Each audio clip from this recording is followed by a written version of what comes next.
Most of our listening audience, I believe, identifies with the Christian faith and they practice Christianity. And I think that some people listening might be a little confused. They might be like, I don't know if I should do that. I don't know if I should try that meditation stuff, right? But you talk about in the book that all religious practices really have the same premise. Yeah. Yeah. Well, when Lord Jesus talks about, mm, what does he talk about? He defines God as love, Yeah. Yeah. right? Yeah. In Hinduism, the crux of the whole thing is your heart. They call it bhakti, meaning devotional practice. All your life, each breath you take, each time you take your meals, Yeah. each time you begin your work, do all that in remembrance of the Lord. That is bhakti. So, how is it different from Christianity? Yeah. Philosophically speaking, I would say destroy all the religions. Yeah. It's a time, it's a death call for all the religions. You might not agree, perhaps people might say, what sort of a person have you brought to your studio and No, talking? not at all. Yeah. Because you see, since the times of recorded history, be it Christianity or be it Islam or any other religion, many or the uncountable lives have been lost under the names of religion, and Yeah. we witness it today also. Yeah. It's not hearsay, but we are watching under the name of religion how many lives are being Yeah. destroyed. Yeah. Even in Africa, we see just because of some philosophical differences in the way you live, they massacre people. Yeah. So I think religion has not served any purpose. Yeah. It hasn't. It has, and by the word religion, we all mean when you split the word religion, religare means to reconnect. Reconnect what? Everyone's heart. Yeah. And actually, it's doing exactly the opposite. Yeah. Often it is. So, should we give life force to this religion Yeah. or just withdraw from it? For example, Brandy, do you believe in God? Yes. Why? Why do I believe in God? I think because really I just believe in the higher source. And But I'm why? tapped in Why? foundationally because it was given to me. And then I challenged it and I believed it. I trust atheists. You trust atheists? Yeah, Why because is that? when they say I don't believe in God, they're honest about it Yeah. because they have not experienced. And when people who believe in God, including my mother, my father, I used to ask the same question I asked you. I would ask, Mommy, why do you believe in God? She'll smile. And say, don't you think I'm believing in God? Why are you asking me such questions? I said, yes. But Mommy, tell me, why do you believe in God? Then she would say, oh, I have been taught. Yeah. My mom taught me this, my grandparents taught me this. Our literature speaks about it, our holy scriptures talks about it. But then I asked, what about you? Yeah. Have you experienced? She said, you are asking difficult questions. So to me, the idea that God exists, it's an information. You said it's an inflammation? Information, Information. knowledge. Okay. Indoctrinated by our parents, by our society, by For sure. religions. Yeah. Okay. Spirituality is all about taking this belief system, these dogmas, extend it and make it experienceable. Once you have an experience, you don't have to believe. So the experience doesn't make you believe it? It doesn't like kind of drive Experience, home the belief? experience gives the backing to your belief. The It experience gives the strengthens it. backing. It strengthens it. For example, do I have to believe that there is a moon and the stars and the sky and the trees all around here? You know it because you experience They're it. there. I Yeah. see them. So the need to believe in God just doesn't, is not needed once you see I experience God In everything. in everything, Everything. right? And then we go on to say, okay, have you, once you experience God once, is it enough? People say, oh, well, knowledge was good, but it becomes better when I experience through my inner journey. But I would say further that even experience, though it's better than knowledge, but it's not everything. In the book, you talk about it being measurable, right? You Yeah. said that it has to be measurable. You said if it's a diet, if it doesn't work, you stop doing it. If it's a skill that you've learned that doesn't serve you, you let it go. Let go. And so is that same idea of how we experience? Similar idea. Let's say if we are invited by a king in some place, right? We go and enjoy our life there, right? For 3 months, 6 months, maybe on his private island, right? And you say, "Oh wow, it's great hospitality. It's a rich experience, rich hospitality." But deep down in your heart, what you be feeling inside? I wish I was also as rich, Yeah, yeah, right? So knowledge is good, experience is better. It can be great, but becoming is even better. yeah. And then a time comes, even becoming becomes a burden for you. How is that? Well, a bliss, for example, blissful life of divinity. How long can you tolerate that? You have to let go of it. And that's what Buddhism and many other religions they talk about. People who have really attained it. They say they go into beyond, into nothingness, Yeah, into a great void. And that's scary thought because who would like to lose one's identity? But you don't lose the identity. You become greater self.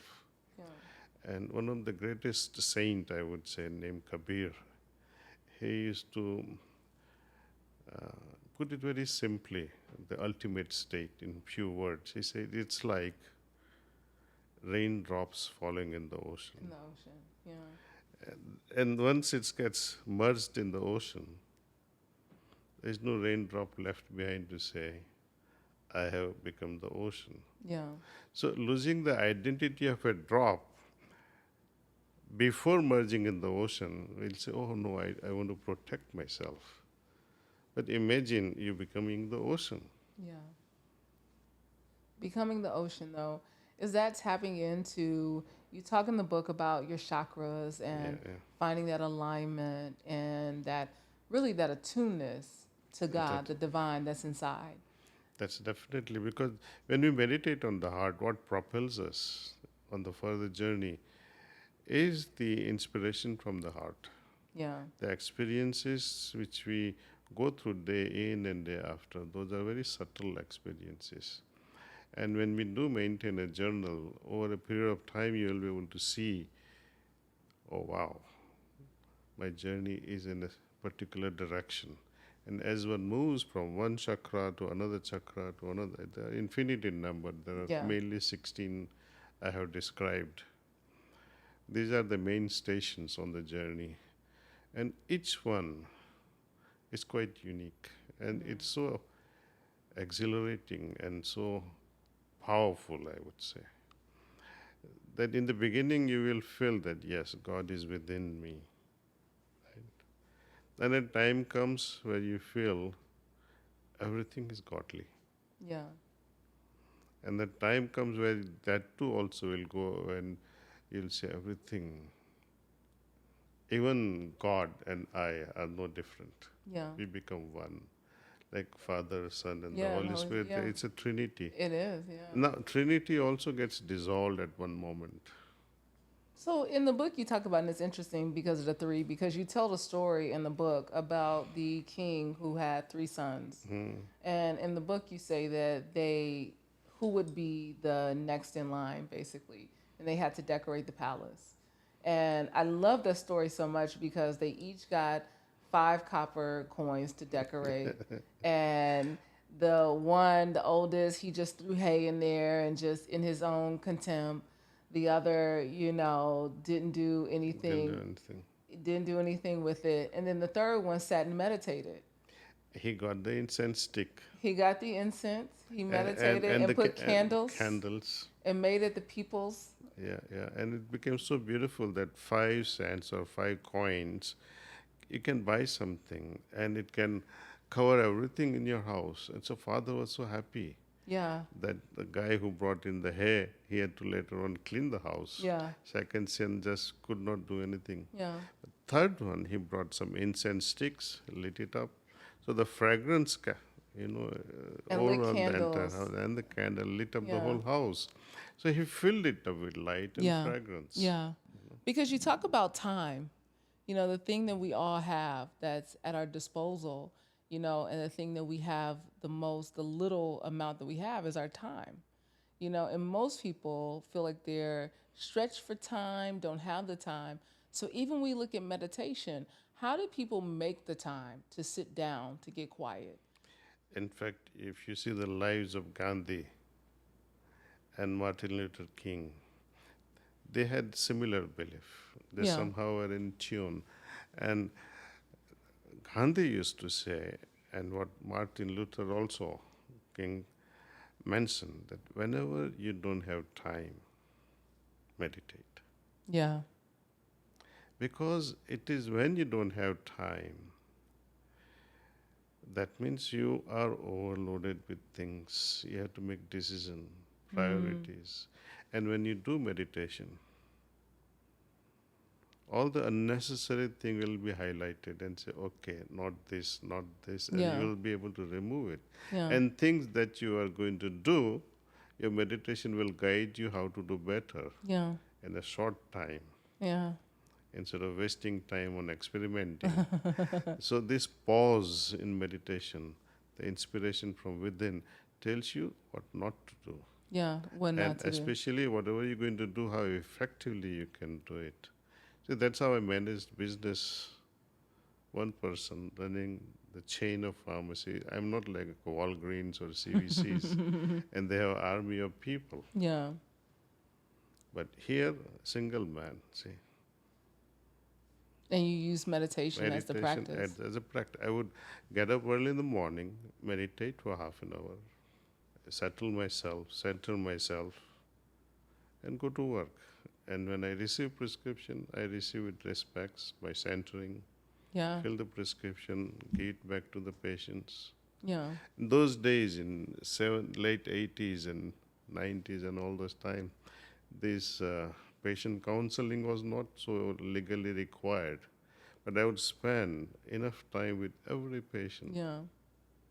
And it creates, it was not just to dispense a prescription, but to interact with them. And almost 80% of my people, I would say my patients, whenever they kicked the bucket and died, their family members would come and say, okay, whenever they were in trouble, they would not come to you for prescription, but they will just come and spend time. Spend the time. And you will always see that in the pharmacy, people just hanging out. Yeah. Yeah, just hanging out. Hanging out. Because they yeah. wanted to have that experience with you. Experience, yeah. I think, and you talk about this in the book, I think most people, even when they look at their own religious practices, well, I don't practice that. I have my own religious belief. You really do bring in the fact that Jesus meditated. And I use this a lot because every time Jesus performed a miracle, he went alone. He went to be alone, to pray, to be in the garden, to be in the mountains, by Yeah. himself, and sent the disciples away. And I think that is why my alone time and that quiet time and that prayer time is so important, on this journey. Prayers should dissolve oneself. Prayers dissolve oneself. In prayer, one must dissolve oneself. Okay. Generally, by and large, even in India, people, whenever they offer prayer, it is to get something out of God. It is like a dispensing machine. you put a request and you hope Okay. something will happen. And you're using God as a dispenser. And whenever you use something, I mean, the idea of using God is so absurd. Idea of God should come out of love. So you only think prayer is a dispensary? Well, you never ask for anything, otherwise it's called begging. Right? And what is it that God does not know that you have to remind him, I need this? You're insulting him one way. Well, sometimes it's not need. Sometimes it's just gratitude. That's what I say. In gratitude, you dissolve. In gratitude, you don't complain anything. Yeah, Or in yeah. gratitude, you don't ask for anything. Yeah. So our prayers have to shift from asking to just stating and being in love. Being in love. So ask not what God can give you. Ask for God himself. Hey, Vault family, thanks for watching. If you enjoyed this clip, make sure to check out our full interview on our channel at Vault Empowers Talks. We don't just scratch the surface. We dive deep into the lives of some of the world's most influential leaders and change makers. Don't forget to like, to comment, and be sure to subscribe for more inspiring conversations. See you next time.